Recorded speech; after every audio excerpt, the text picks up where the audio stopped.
bah franchement, bravo, bravo, bravo, bande d'incapables. Vous êtes sérieux? Vous avez pas honte, sérieux? Vous avez fait le pire match offensivement.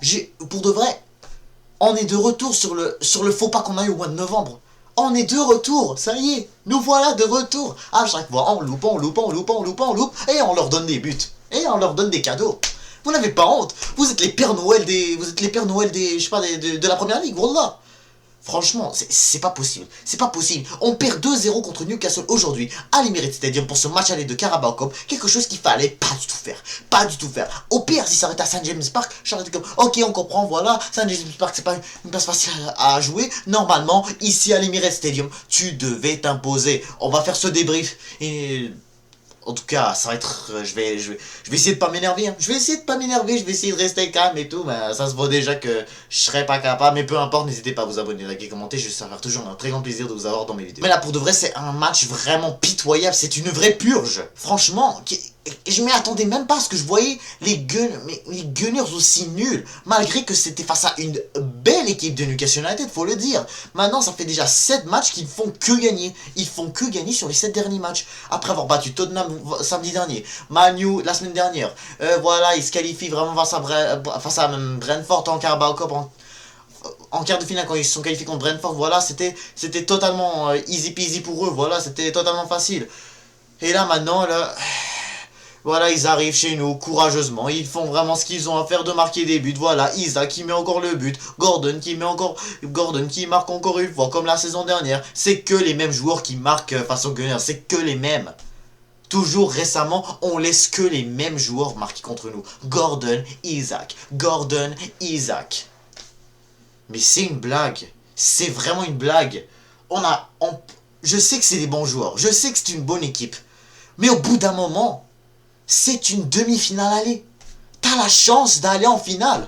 J'y croyais en plus dans mon avant-match. J'y croyais à ce que vraiment on puisse faire attention à cette équipe des Geordie Boys. Et là, totalement, on n'a pas du tout été capable. On n'a pas du tout été capable. Et j'ai été en tout cas déçu de plein d'autres joueurs. Mikel, je sais vraiment pas qu'est-ce qu'il a eu dans la tête aujourd'hui avec tous les choix qu'il a proposés, tous les choix qu'il a pu faire, tous les changements, toutes les joueurs qu'il a choisi de faire jouer titulaire. Ça, c'était du n'importe quoi. Et là, vous allez me dire, ah, comme toi, t'en as vu presque tous les jours. Tu parles de tel joueur, comme exemple Barthé, voilà, il a joué au milieu. Lewis Kelly, il a joué à sa vraie place de latéral gauche.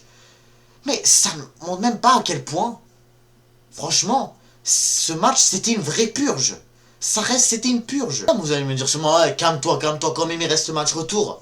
Jamais de la vie on va se qualifier. Jamais de la vie on va gagner à St. James Park. Si tu te fais détruire comme ça à l'Emirates Stadium, si tu te fais honte, si tu te fais humilier comme ça à domicile, tu te fais humilier comme ça.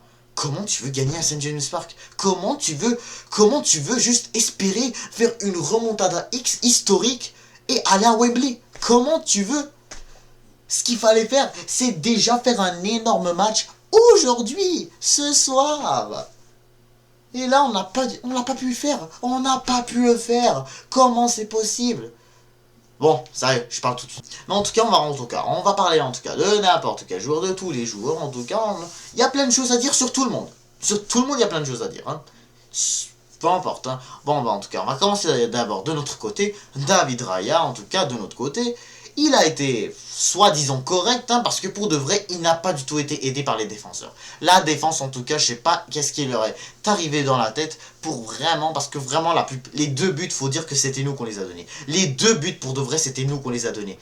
Les 2 buts, là, c'était des erreurs de la part de 2 défenseurs avec qui j'ai jamais vraiment eu à critiquer beaucoup cette saison. Et là, ça a vite changé. Franchement, bah on y arrive tout de suite à la défense, hein, vas-y, hein, bah dans tous les cas, David Raya reste toujours que, même malgré que, voilà, on s'est fait concéder des buts, voilà, par la suite, voilà, c'était pas mal que nous qu'on essayait de créer des occasions et de, pourquoi pas espérer au moins, au pire des cas, faire une remontada, match nul, gagner au pire 2 buts à 1, 3 buts à 2 comme face à Palace, peu importe. Voilà, j'ai juste vraiment Juste vraiment, ça fait juste mal. C'est juste ça fait mal. Ça, c'est normalement pas une défaite c'est vraiment un match que tu devais vraiment pas perdre. C'était une victoire qui était vraiment obligatoire. Je comprends même pas comment on a pu comment on a vraiment pas pris ce match-là au sérieux. Et là, vraiment, tu t'es fait humilier par cette équipe des Georgie Boys. Vas-y, allons-y, on va parler de ces vieux défenseurs que j'ai pas du tout aimé. Timber, hein, on va commencer par toi, Timber, hein, ou Gabriel, peu importe, en tout cas, on va commencer par Gabriel, vu que on va aller un peu vers l'ordre, en tout cas. Saliba a quand même essayé un peu de son mieux, malgré que, voilà, il a loupé une tête lors d'un corner, il avait vraiment comme une voie libre lorsqu'il a fait son corner, mais malheureusement la balle est allée vraiment dessus. Elle est allée bien au-dessus. Timber, même chose. Au début du match, il y a eu un corner. Encore une fois, le corner, il avait un trou devant lui. Il avait un trou devant lui dans le corner. Et même à ça, il fait zéro. Ah, tu veux l'espace, Timber? Tu veux l'espace? T'es un moulin, hein, espèce de Hollandais. Franchement, on dirait que t'es là comme ça. Ouais, on va jouer dans les airs, on va jouer au volleyball, il y a plein de vent parce que je suis hollandais. Ah, arrête, c'est pas drôle du tout, là. C'est pas drôle du tout. Qu'est-ce qui t'a pris, Timber? Qu'est-ce qui t'a pris? Et là, maintenant, le deuxième but, déjà le premier but. On va commencer par parler du premier but. Gabriel, qu'est-ce qui t'a pris, sérieux? Declan Rice a été pas mal dérangé par l'attaquant de Newcastle. Si je me trompe pas, c'était Joe Linton ou Murphy. Et là, t'oses vraiment comme laisser le ballon passer vers Gordon, je sais plus, c'était qui avait donné la passe D à... En fait, c'était bien Murphy. T'as pas vu que Murphy était derrière toi? T'as cru que c'était David Raya? Mais non, t'étais... Là, cette attaque de Newcastle United, elle a été elle a été très bien placée. Ils se sont bien placés tout le match. Faut dire qu'ils ont fait un bon match, malgré que en termes d'efficacité, vraiment, on était catastrophique et tout. Donc faut dire que Newcastle, on peut être fier de leur match, hein, et je leur félicite, ils le méritent, hein, ils l'ont fait à merveille. Wallah l'adem, ils ont bien mérité leur victoire. J'ai rien à dire. Vraiment bravo aux Georgie Boys. Ça fait déjà 2 fois ils nous gagnent cette saison à l'extérieur. Et là maintenant à l'Emirates. Et là maintenant, genre soi-disant 99,9% que ils nous battent à St. James Park dans un mois. Dans un mois. Qui est-ce qui peut vraiment y croire à ce qu'on puisse faire une remontada? Sérieux là. Avec ce que tu viens de voir aujourd'hui, avec ce que tu as vu ce soir, jamais de la vie on se qualifie. Je viens de le dire, mais peu importe là, y a pas pire à dire que ça, mais en tout cas, voilà, sinon, par la suite là, on va parler de toi, Timber, hein, à ton tour, hein. Timber, qu'est-ce qui t'a pris sérieux? Comment c'est possible que t'as pas vu? Comment c'est possible que Gordon, il est tout seul là, devant David Raya? À quel moment je vois Gordon tout seul devant un but vide? David Raya fait une belle parade, et là, tu vois, et là, il y a Gordon là. Gordon! C'est pas... Oui, c'est Gordon! C'est un super attaquant! Miskin, il est trop sous-estimé! Non mais c'est n'importe quoi, Timber! Comment face à Erling Haaland ou Phil Foden? Comment face à Phil Foden? Ou face à Mo Salah ou je sais pas là, parce que en tout cas, parlons pas de Liverpool, mais en tout cas face à d'autres équipes, face au PSG en tout cas, comment tu fais des bons matchs? Comment juste t'arrives vite à reculer? Tu recules vite face à Chelsea aussi, tu as fait un très bon match, et là maintenant, face à Newcastle, on dirait que tu sous-estimes trop Gordon, qui lui, pour l'instant, là, il est là comme ça, ah, vas-y, le but est vite, allez, on marque, et let's go, on va au final. Parce que c'est clair qu'ils vont le faire, hein. J'y crois même plus, j'y crois même pas. Franchement, c'est des joueurs que j'ai vraiment pas beaucoup critiqué. Ils ont fait des bons matchs cette saison. Comment c'est possible? Chris Kelly, je peux pas vraiment dire énormément de trucs sur lui, à part vraiment que lui aussi, il a pu... à part que lui aussi, vraiment, il a vraiment eu... en tout cas, on sait que récemment, dans les matchs qu'il a pu avoir, bah, c'était des matchs surtout très bien... C'était vraiment, en tout cas, des très bons matchs qu'on a vu de Lewis Kelly contre Monaco, je les rappelle, contre Monaco. En tout cas, contre Monaco, c'était mon match préféré, mais surtout aussi contre Bolton en Carabao Cup, aussi contre Crystal Palace aussi, j'ai bien aimé son match. En tout cas, il y a plein de matchs en tout cas que j'ai bien aimé Lewis Kelly. Mais là aujourd'hui, défensivement, ça a été vraiment catastrophique. Il était vraiment à ça de donner un but à Newcastle United, mais ça a été vite loupé par Sandro Tonali, qui est juste un milieu de terrain incroyable pour cette équipe de Newcastle United.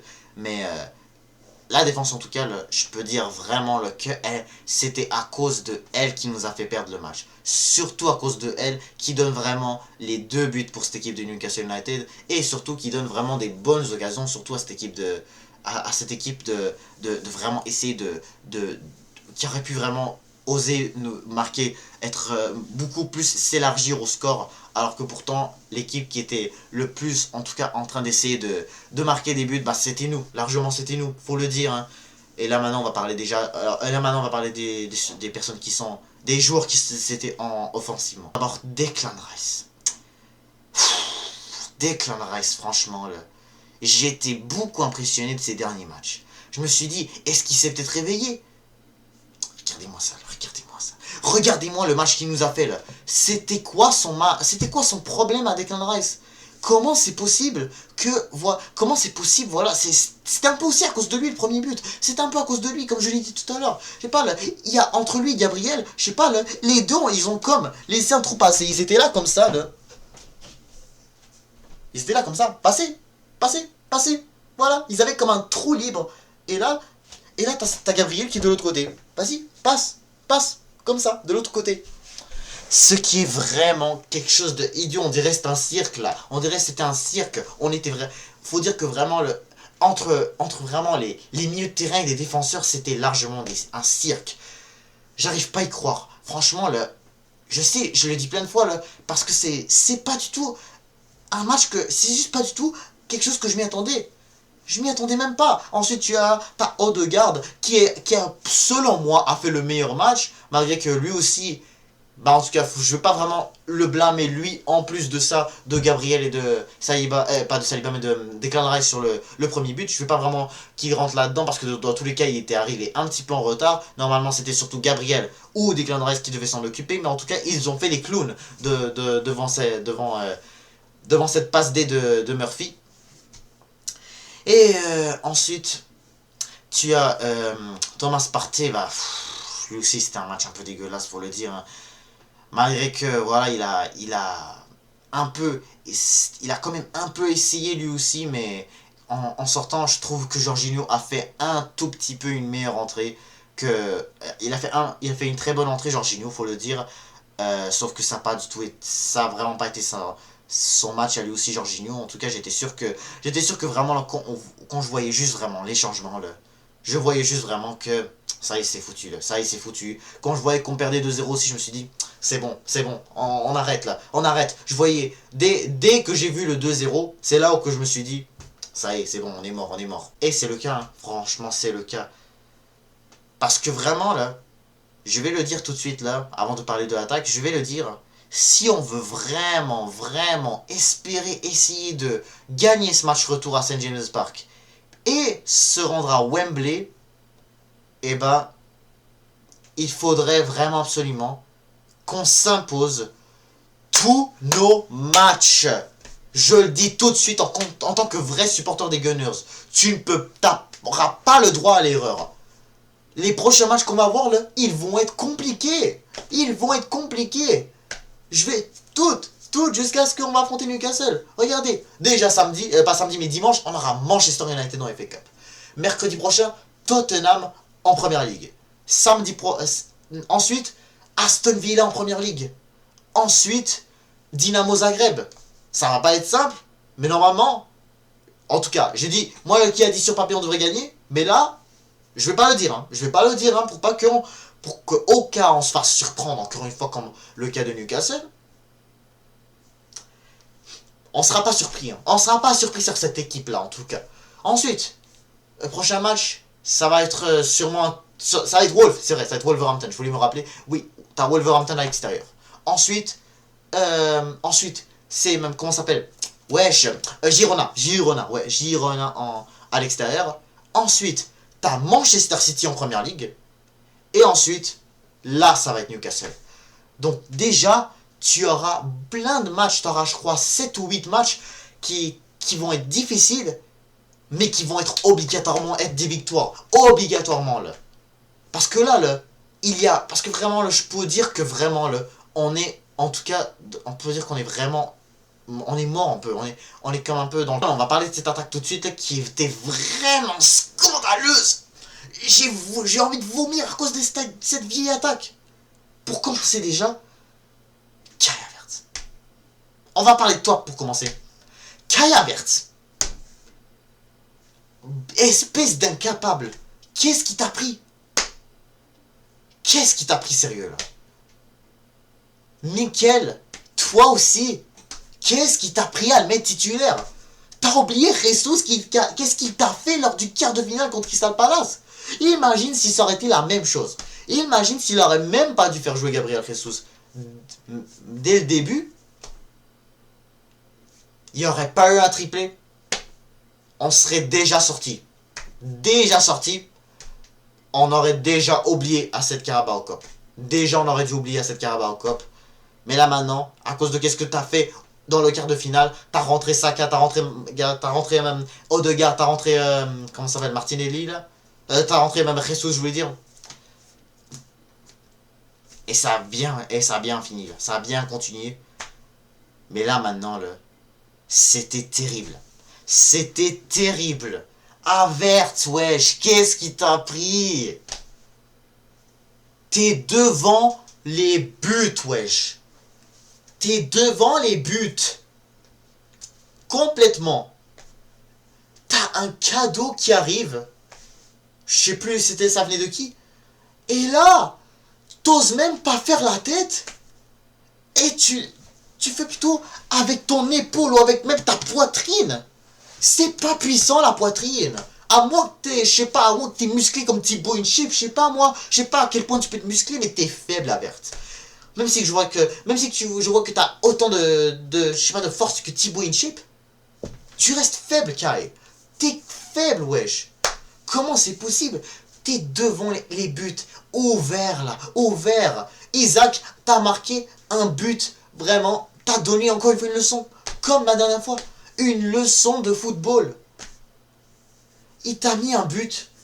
Simple, net. C'était simple pour Isaac.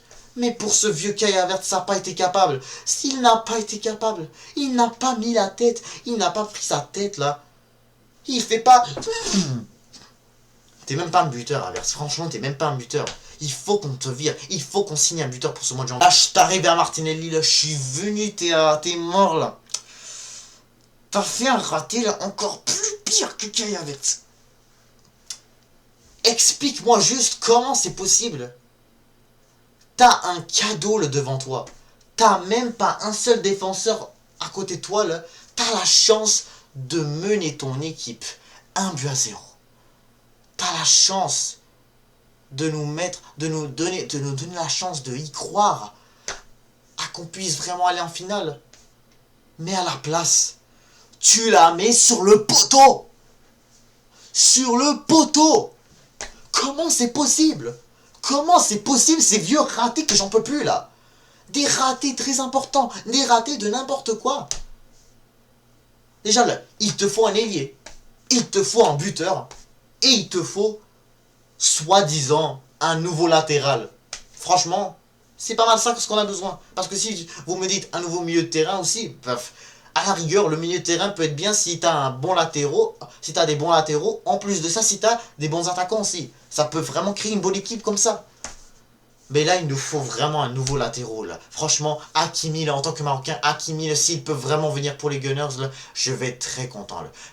On a besoin d'un latéraux comme Hakimi, là. Malheureusement, il va devoir rester au PSG pendant longtemps, mais s'il peut venir, Achraf Hakimi, là, Arsenal peut être vraiment un endroit idéal pour lui. Hakimi, c'est vraiment un joueur de première ligue, à mon avis. C'est un joueur qui court vite, qui est vraiment un technicien en tant que latéral. Donc, logiquement, s'il peut vraiment prendre la place de Timber. En tout cas, Hakimi, je l'ai jamais vu faire une erreur aussi stupide comme a fait Timber. Jamais je l'ai vu. Hakimi, il court vite, il attaque très bien les attaquants. Même Mbappé a eu du mal à la Coupe du Monde. Même Mbappé a eu du mal lorsqu'il y avait Hakimi. Dans tous les cas, ils étaient coéquipiers à ce moment-là. Mais peu importe. Même à ça, Hakimi, c'est Hakimi. Il a bien montré aussi dans le match contre le PSG. Il a bien montré. Franchement, c'est pas possible. Et dans l'attaque, vraiment. Je sais, en tant que Marocain, franchement, je le dis tout de suite. Je vais enfin le déclarer. Je trouve vraiment qu'il y a 4 ou 5 joueurs marocains, à la rigueur 5, qui ont vraiment leur place dans cette équipe des Gunners. Honnêtement, je trouve qu'il y en a 5. Parce que pour de vrai, si tu me compares, par exemple, Ziyech. Même Ziyech, lui, je pense qu'il pourrait bien replacer Bukayo Saka. Hein. Chelsea, vraiment, ils l'ont manqué de respect. Mais nous, les Gunners, je pense pas qu'on va vraiment avoir un gros manque de respect envers nos joueurs. Sinon, mais peu importe, si je laisse Ziyech un peu, là, parce que lui aussi, il va bientôt finir sa carrière, si je le laisse, au pire des cas. Et Zalzouli, comme c'est un attaquant incroyable avec le Betis. Tu compares lui à Martinelli, sérieux, ou à Trossard. Il explose Martinelli. Et Zalzouli met des bangers. Et Zalzouli fait des dribbles incroyables. Et vraiment, il peut te réaliser des bons matchs. Il fait parmi des meilleurs joueurs dans cette équipe du Real Betis. Et bien sûr, en tant que buteur, t'as El Kaabi, bien sûr, qui est au top niveau avec le Olympiakos. T'as Raini aussi avec Al Ain qui te marque des buts et des buts et des buts presque chaque semaine ou chaque mois. Là. Pendant ce temps-là, t'as un Kai Havertz qui est même pas capable de juste capable de juste faire la tête et à la place il fait vraiment sa poitrine comme s'il veut se croire comme un dinosaure, je sais pas, hein. T'es même pas un dinosaure, je sais même pas, on dirait t'es une saucisse là, on dirait, c'est n'importe quoi. Bon bah, ça va être la fin de ce débrief, hein. Désolé encore une fois si j'ai pété les plombs, si j'ai vraiment mal parlé à plein de joueurs. J'ai presque rien dit de négatif. Le seul joueur que j'ai bien aimé son match, je pense que je vais dire Martin Odegaard. Parce que pour de vrai, les autres là, ont fait un match catastrophique. Les autres ont fait un match terrible. Presque tout le monde n'ont pas été exceptionnel. Si je compare Raya, parce que lui au final n'a rien à voir avec tout ça, vraiment rien du tout. Rien du tout. Je sais même pas pour de vrai, c'est comme l'un des pires matchs là, que j'ai pu voir, que je sais même pas en fait qui était vraiment le top des flops. Vraiment, c'est n'importe quoi. C'est n'importe quoi. Maintenant, là, tu gâches vraiment une chance énorme de gagner un trophée, là, la Carabao Cup. Si c'est pas. Si c'est. Comme maintenant que tu l'as fait avec la Carabao Cup, sûrement, vraiment, cette erreur-là, on va sûrement la refaire avec la FA Cup. Manchester United, ils font match avec Liverpool. Là, maintenant, je pense pas qu'on devrait se mettre à les sous-estimer, comme je l'ai dit dans ce débrief. Donc sûrement là t'auras un Amad Diallo qui va donner une leçon de football à Martinelli, t'auras un Garnacho qui va donner une leçon de football à Trossard à mon avis. Même un Rashford pourrait, je sais pas moi, on a la pire attaque maintenant, je sais pas moi. Højlund même. Écoute, j'exagère un petit peu là, mais peu importe. Franchement, cette attaque me déçoit. Pour de vrai, elle me déçoit. Sans Saka, vraiment, on aura vraiment du mal. On aura vraiment du mal. Vraiment, dans les matchs qu'on va avoir, City, Manu, Tottenham, Aston Villa, ça va être compliqué sans lui. Ça va être dur sans lui. Mais c'est dommage. Vraiment, c'est dommage. Bravo à Newcastle. Mérité. Vraiment mérité. Joueurs vrais. Ils ont vraiment des bons joueurs. Ils ont un Isaac, Gordon, Murphy. Même pas de Guimarães. Ils arrivent à nous détruire. Belle équipe, c'est juste une belle équipe, ils ont des bons joueurs, Longstaff, vraiment bon, Tonali, exceptionnel, c'est une belle équipe, hein. Dubravka aussi, c'est un gardien Dubravka aussi, c'est un gardien vraiment top aussi, pour cette équipe de Newcastle United. Les autres équipes ont souvent eu beaucoup de mal à marquer lorsque c'était lui dans les buts, vraiment mérité là, bravo, vous méritez votre qualification finale. Vraiment, j'ai rien à dire. Hein. Je pense même que vous méritez la Carabao Cup, même. Je pense que vous méritez la Carabao Cup. Vous avez vraiment une belle équipe que là, je sais même pas quoi dire. Là. Je sais même pas quoi dire. Pour de vrai, bravo, bravo. Mais nous, là, franchement, ça marche pas du tout. Ça marche pas du tout. Faut vraiment qu'on change quelque chose tout de suite. On change quelque chose maintenant. Vraiment, il faut qu'on change quelque chose parce que vraiment, là, tu ne peux pas juste continuer à galérer comme ça, vraiment, avec les matchs que tu vas avoir. On ne peut pas. Bon, en tout cas, là, Donc là, en tout cas, ça va être la fin de ce débrief. Hein. Donc, je vais m'arrêter là. Je vais m'arrêter là. Je suis juste fatigué. Je vais aller dormir. Je vais même pas me casser la tête avec ce match. On se retrouve demain pour ce Tottenham-Liverpool qui va être vraiment un match très intéressant. Et même, je vous dis, n'hésitez pas à vous abonner, liker, commenter. Et je vous dis à toutes.